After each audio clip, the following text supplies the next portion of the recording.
la tentación de Jesús. Ahora, lo que seguimos analizando, predicando, digeriendo es Mateo 4 y también Lucas 4. La tentación de Jesucristo que tuvo al principio de la semana detonada de Daniel capítulo 9, versículo 24 al 27, la semana número 70, que ya ocurrió, que está en el pasado. La semana última, la semana 70 profética, daba su principio en el año 27 de nuestra era, año 27 después de Cristo. En su bautismo, el cual vimos ayer, su bautismo de Jesús, inmediatamente Jesucristo hace una oración al Padre como ejemplo. El Padre le acepta su oración y su ministerio, envía al Espíritu Santo. Jesucristo lo recibe y se confirma que es el Hijo único verdadero, aceptado por el Padre. Da entonces así principio su ministerio de Jesucristo. Inmediatamente después de su bautismo, año 27 de nuestra era, principio de la semana número 70 profética de Daniel 9, inmediatamente es llevado Jesucristo al desierto. Como pueden ver aquí, una representación de su tentación en el desierto. Ahora, analicemos este capítulo 4 de Lucas y también de Mateo. Jesús, lleno del Espíritu Santo, como vimos ayer en su bautismo, volvió del Jordán y fue llevado por el Espíritu al desierto. Las palabras de Marcos son aún más significativas. Él dice, diferente a Mateo y a Lucas, luego el Espíritu le impele, le lleva, le transporta, lo toma al desierto. Hermano y amigo Icarus, bienvenido. Es un placer siempre escucharte, compartir información contigo y también tus mensajes animadores. Que la paz de Cristo siga contigo. Entonces, estuvo allí en el desierto Jesús 40 días y era tentado de Satanás, como pueden ver aquí en la representación atrás de mí. Y estaba con las fieras y no comió cosa aquellos días. Cuando Jesús fue llevado al desierto para ser tentado, fue llevado por el Espíritu de Dios. Él no invitó a la tentación. Notemos esta diferencia.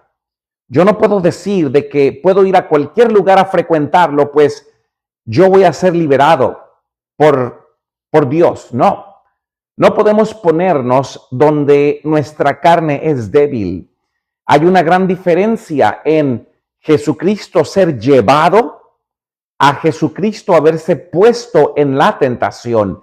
Jesús no invitó la tentación, fue al desierto para estar solo, para contemplar su misión y su obra. Por el ayuno, por la oración, debía Jesús fortalecerse para andar en la senda manchada de sangre que estaba a punto él de recorrer.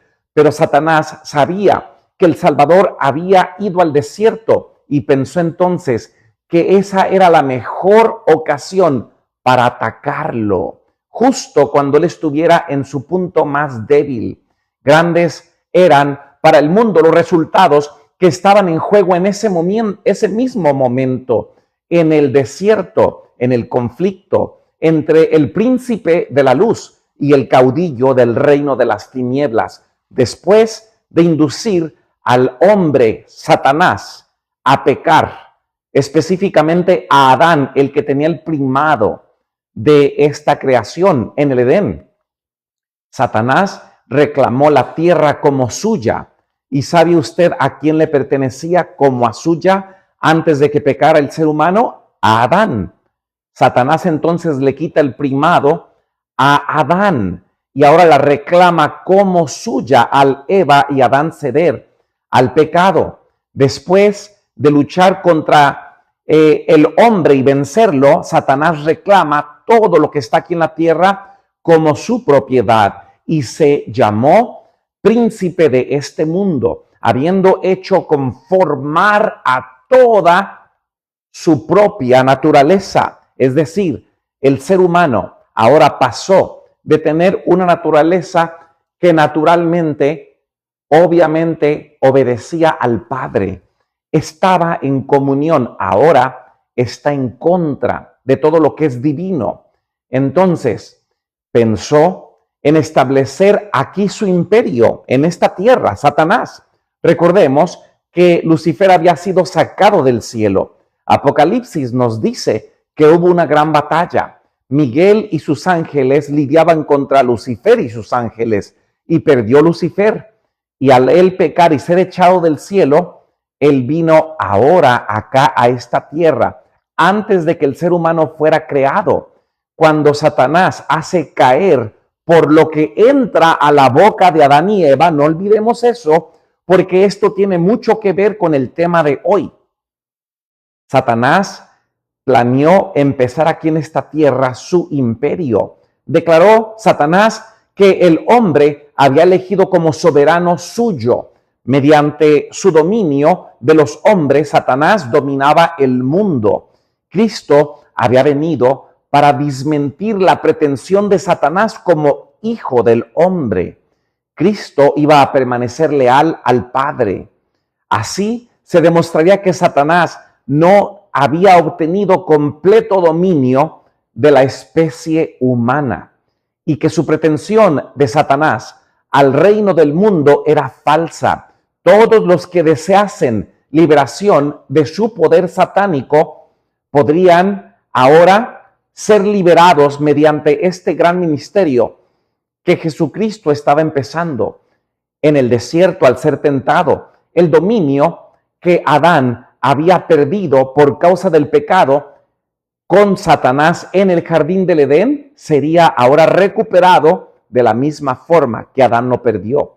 Recordemos, hay una correlación entre el pecado que entró por Adán por medio de su boca. Ahora Jesucristo, cuando estaba a punto de empezar su ministerio, iba a mostrar que por la boca podía también reversar ese gran pecado de Adán.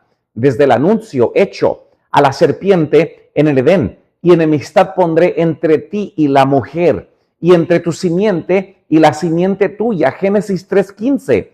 Esta era una profecía mesiánica. Inmediatamente después del pecado en el Edén, Satanás sabía que él no ejercía dominio absoluto sobre el mundo por siempre.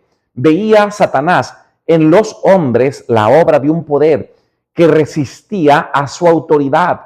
Con intenso interés, entonces, Satanás consideró los sacrificios ofrecidos por Adán y sus hijos. Satanás se preguntó: ¿qué quiere decir este cordero que ahora es inmolado para darle el ropaje a Adán y que se cubra? ¿Qué quiere decir esto? ¿Qué va a ocurrir en el futuro?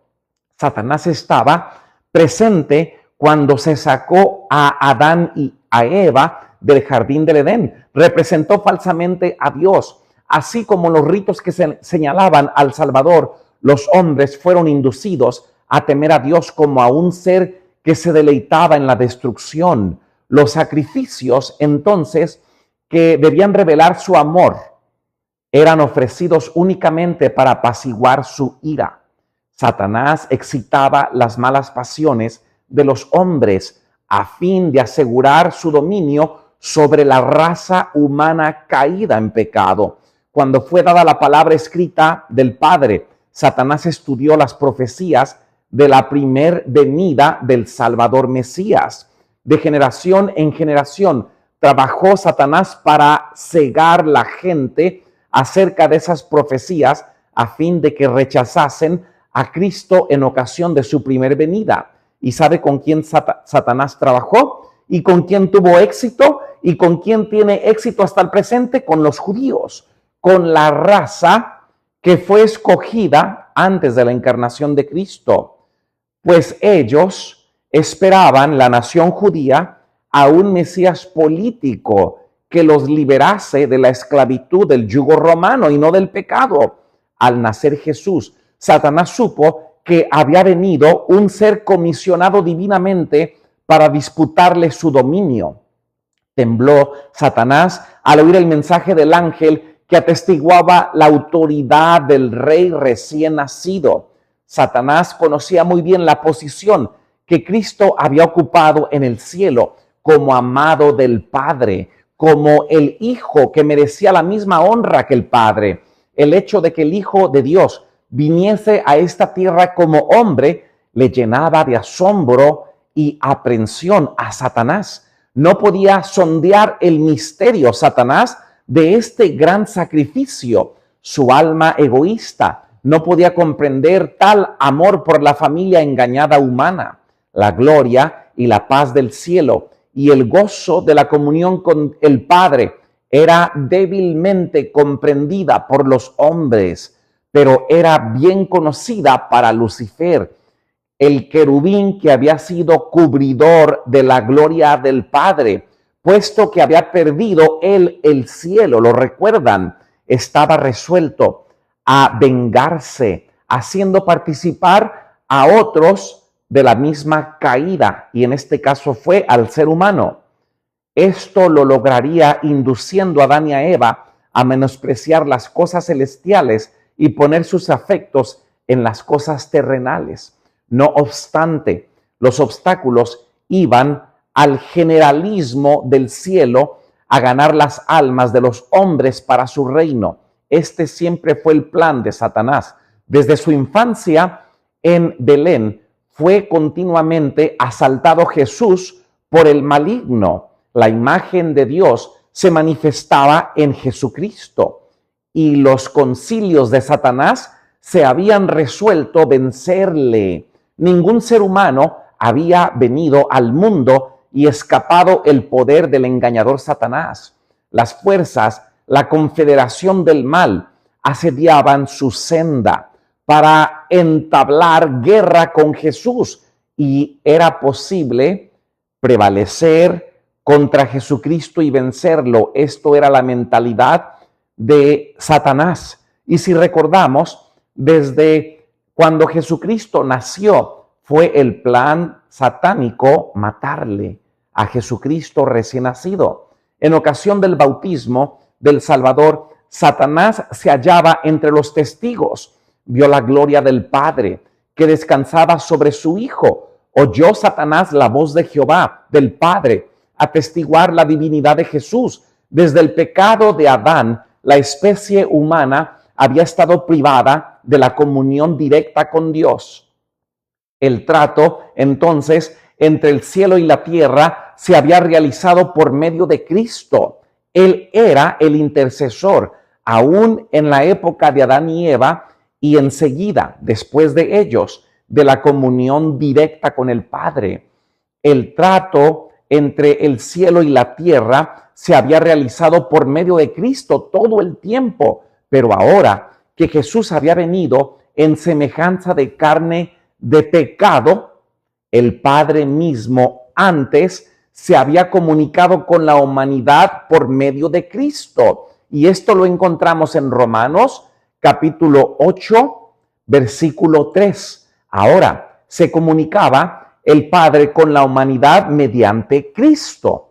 Satanás había esperado que el aborrecimiento que Dios siente hacia el mal produjera una eterna separación entre el cielo y la tierra. Pero ahora era evidente que la relación entre el Padre y el hombre había sido restaurada mediante Cristo. Es decir, Satanás quería vengarse del Creador para que el Creador abandonara y olvidara totalmente a esta raza humana. Satanás vio que debía vencer o ser vencido. Los resultados del conflicto significaban demasiado para ser confiados a sus ángeles confederados, al tercio de ángeles que Satanás engañó en el cielo y fueron arrojados a la tierra. Satanás se dio cuenta que Jesús no era cualquier varón, y él dijo: yo me dispondré a guerrearlo directamente. Debía dirigir personalmente Satanás la guerra contra Jesús. Todas las energías de la apostasía se unieron contra Jesús, el Hijo de Dios. Cristo fue hecho el blanco de toda arma del infierno. La guerra siempre ha sido espiritual. Los agentes humanos han sido usados por Satanás, y en este caso fue el Sanedrín, los líderes religiosos contra Jesús. Muchos consideran este conflicto entre Cristo y Satanás como si no tuviese importancia para su propia vida, y para ellos tiene poco interés. Pero esta controversia se repite en el dominio de todo corazón humano. Nunca sale uno de las filas del mal para entrar en el servicio de Dios sin ser arrostrado por los asaltos de Satanás.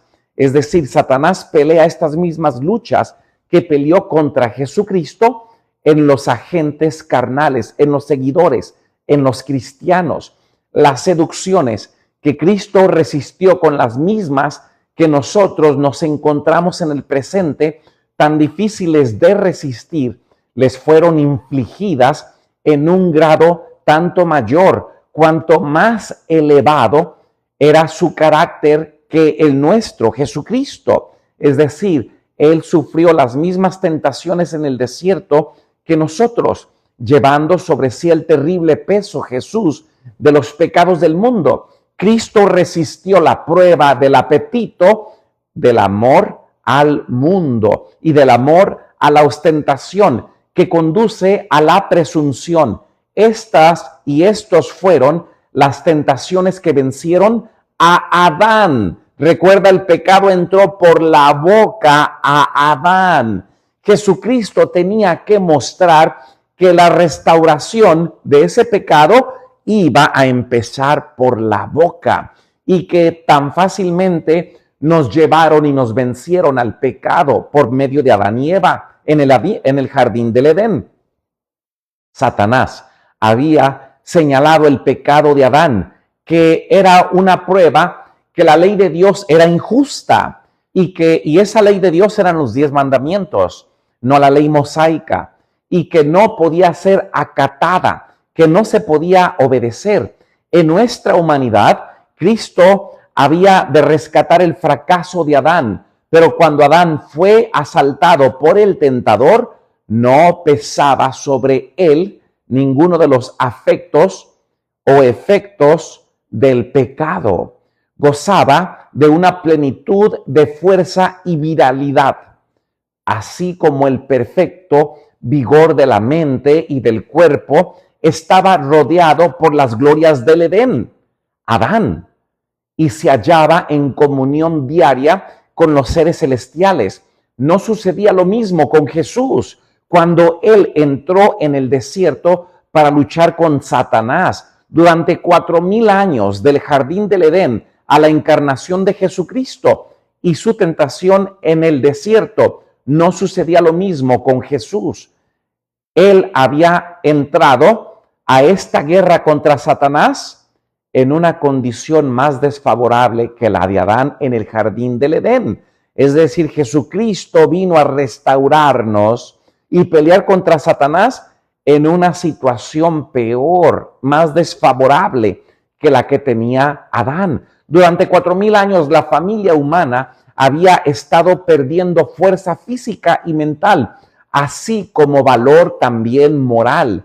Y Cristo tomó sobre sí las flaquezas de la humanidad degenerada. Únicamente así podría rescatar al hombre de las profundidades de la degradación. Si aquí hay alguien que gusta entrar para hacer preguntas bíblicas, voy a